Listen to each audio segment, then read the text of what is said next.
Bye!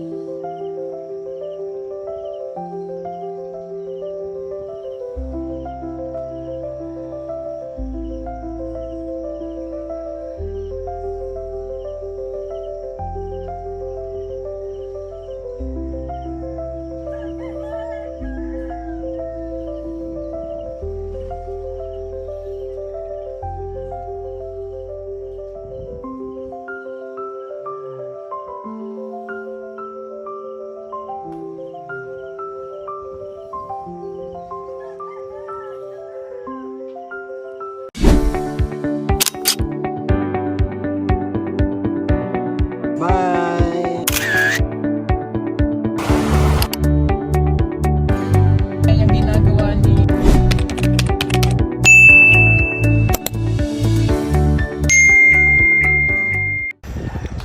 Good morning po mga ka-people, mga kababayan. Isang magandang umaga po sa ating lahat.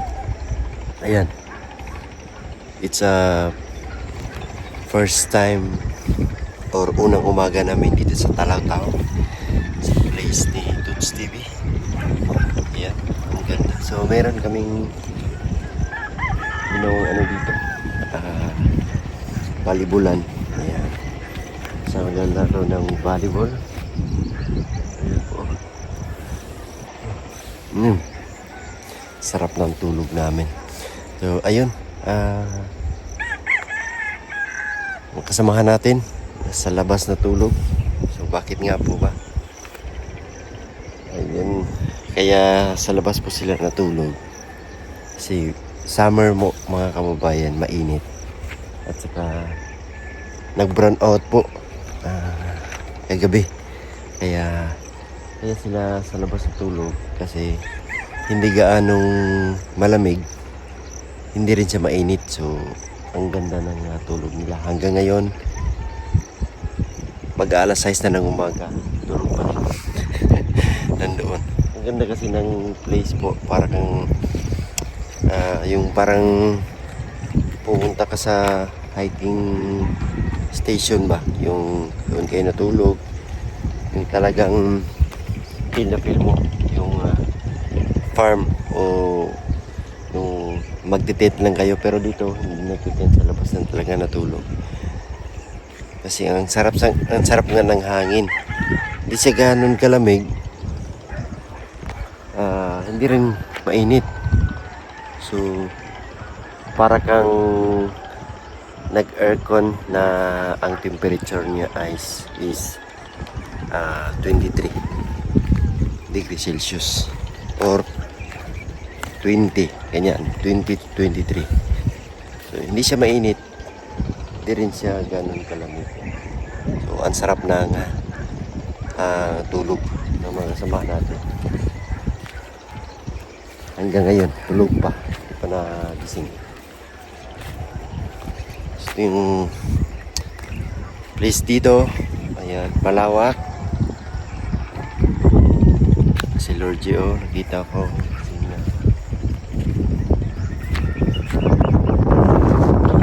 Masarap yung hangin. Yung hangin sa dagat. Galing.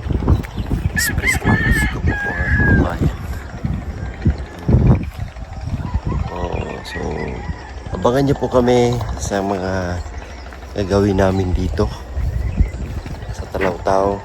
Hindi ko alam kung ano yung namin itinerary. Hindi ko alam kung ano yung itinerary namin.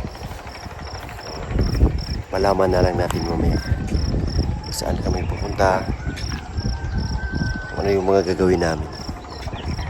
Ayan. Sa ngayon, ishare muna natin yung napakagandang umaga dito sa place ni Toots TV. Ito po yung umaga dito. Tahimik, ang marinig natin parang generator. Kasi yung ano dito, yung barangay nila Jason is walang kuryente. So ang gamit po namin dito solar. Kaya lang kagabi nag-burn out, ginawa ng team para mahimbing yung tulog. Sa labas sila natulog. ganda dito sa lugar. Probinsyang-probinsya pag ganito po kasi. Ganito pala yan. Province sa province po. Probinsyang-probinsya. Feel na feel talaga namin yung aming bakasyon dito. Dito tayo maglalakad-lakad. O may ano dito. Bahay. Wala yata nakatira. Ay ano lang to. Kubo lang.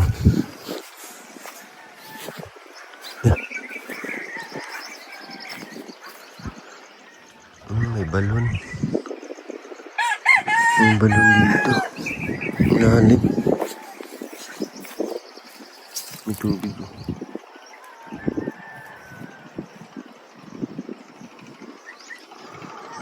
Ang galing, may balon.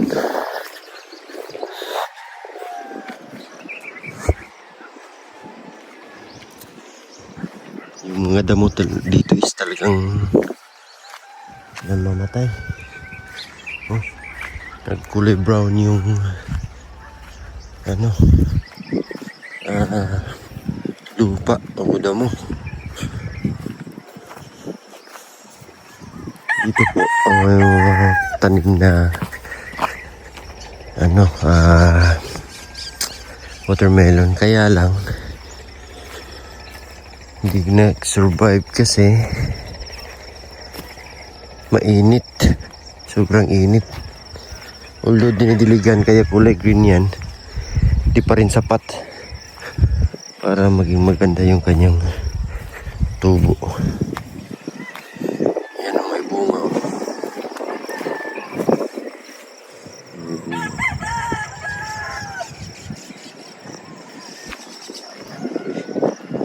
Si brother, oh.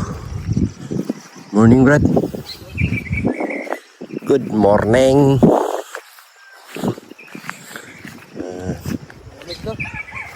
Sakto lang. Hindi siya ganun kalamig, no? Kaya yung samahan natin sa labas na tulog. Pero pag sa atin yan, pag sa labas sila natulog, ano? Kahit hindi ulan, basta sa sobrang lamig, magmo-moist kasi sa sobrang lamig doon sa amin. Hindi rin nila kakayanin ang sobrang lamig pag sa labas na. Pero dito, no, kaya no. Yung lamig niya is tamang-tama lang po talaga. Hindi siya ganun kalamig. Kaya ang himbing ng tulog nila doon sa labas. Malamig, gusto nila malamig. Kasi nag-burnout man. Nawalan yung kuryente. Kaya sa labas sila natulog. Parang feel nila yung bakasyon ba? Hindi naman umulan kasi summer nga. Walang ulan. Iba talaga yung lugar dito, no? Yung mga puno niya is hindi siya lalaki. Ganyan lang. Kaya walang mga sakahan dito. Siguro pag tag-ulan, meron siguro taniman. Sa ngayon kasi summer, pero sa nakakita ko wala talaga silang ano, kasi wala mang malaki naman yung mga ano damo.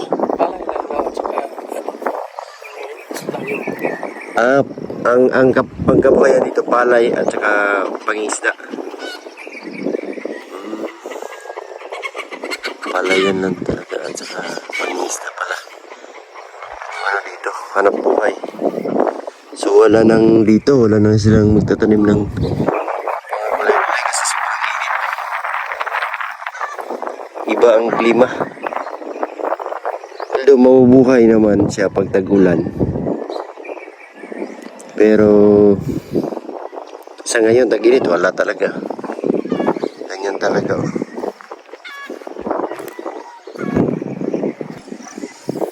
Tingnan niyo po, dahil sobrang init. Siya masyadong lalaki. Ayan. Ang liit lang. Tapos masisira siya. Tingnan po.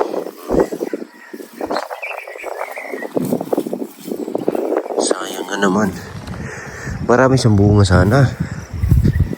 Pero hindi tutuloy.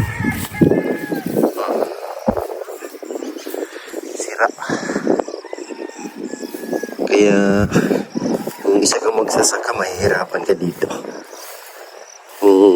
Ang pananim mo is mga gulay-gulay. Wow. Pero sira-sira. Hindi siya ganun talaga ganda. Pagi pa sa Davao. Itong good morning. Yan yung dito.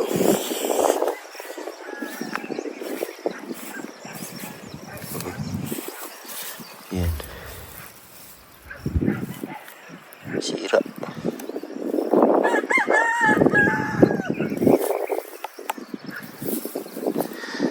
Sayang. Maraming bunga.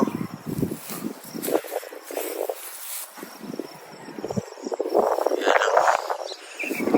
Ano? Saksi. Sira.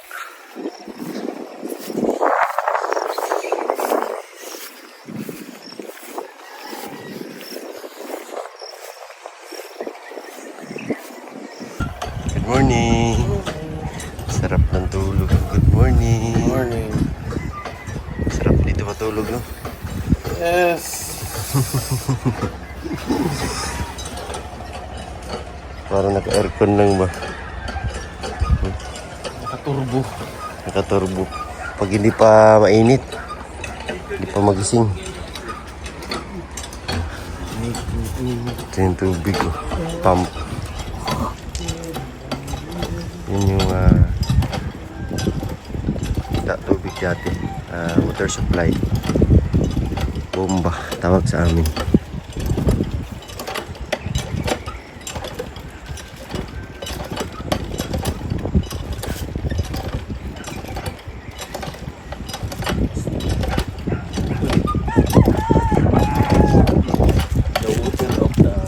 The water systeming.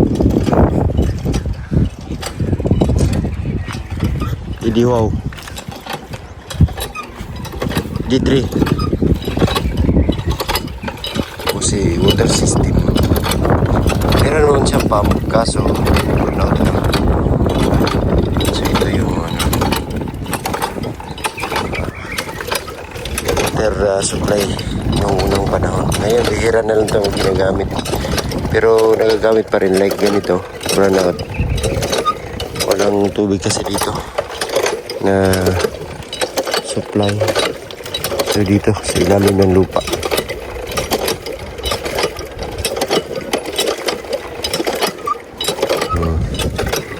Puno na. Brother, nakapag-exercise pa. Ang ganda ng sunrise. Wow. Pulang-pula.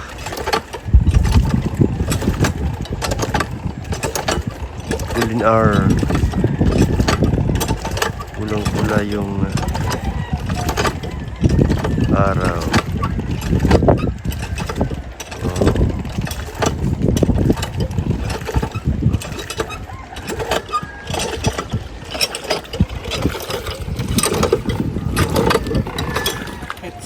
Puno na, okay na yan.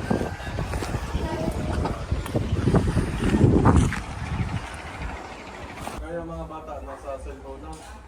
Init na, mainit na. Ligpit na. Sa bayan na. Mainit na. Doon sa ano no? Oh, tiga sa amin. Ang mababait na no?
Ayan. Pinag-enjoy kami sa paglangatakbong maayos kasi dito baka matalisod yung paa namin. May lubak-lubak siya, hindi plain. Feel na feel namin yung summer dito, bakasyon. Saya. So ayun lang po. Thank you sa inyong lahat na laging nandyan, hindi nagsasawang nanonood sa mga upload videos namin, sa mga charity viewers. Thank you sa lahat ng sponsors.